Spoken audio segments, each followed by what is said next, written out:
লক্ষণ হচ্ছে মেয়ের বাবা। চট্টগ্রামের সীতাকুণ্ড উপজেলার বাঁশবাড়িয়া ইউনিয়নের বাদামতলা এলাকায় নবম শ্রেণীতে পড়ুয়া মেয়েকে বাল্যবিবাহ করতে এসে এক ভারতীয় নাগরিককে আটক করেছে ভ্রাম্যমাণ আদালত। আটক হওয়া যুবকের নাম সুশান্ত নাথ, তার বয়স হচ্ছে 30 বছর। আমরা আপনাকে বাল্যবিবাহ নিরোধ আইন 2017 8 ধারায় আপনাকে 40,000 টাকা জরিমানা করা হয়েছে।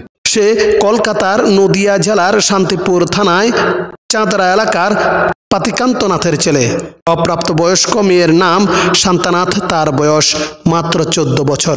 সে বাঁশবাড়িয়া ইউনিয়নের বাদামতল এলাকার লক্ষণচন্দ্র নাথের মেয়ে, বাঁশবাড়িয়া উচ্চ বিদ্যালয়ের নবম শ্রেণীর ছাত্রী।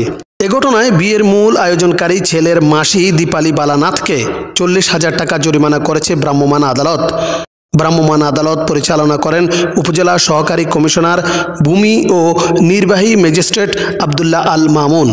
ভ্রাম্যমাণ আদালতের সূত্রে জানা যায়, সুশান্ত নাথ একজন ভারতীয় নাগরিক।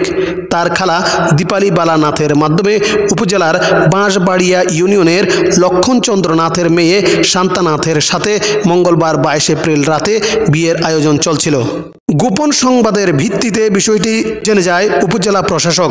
তাৎক্ষণিক ভ্রাম্যমাণ আদালত পরিচালনা করেন উপজেলা সহকারী কমিশনার ভূমি ও নির্বাহী ম্যাজিস্ট্রেট আব্দুল্লাহ আল মামুন।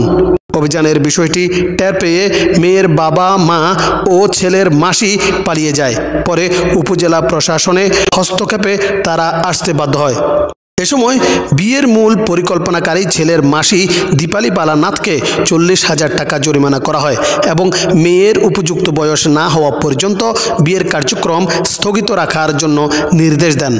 ভারতীয় নাগরিক সুশান্ত নাথকে নির্দিষ্ট সময়ের মধ্যে নিজের দেশে ফিরে যাওয়ার জন্য আদেশ দেওয়াও হয়।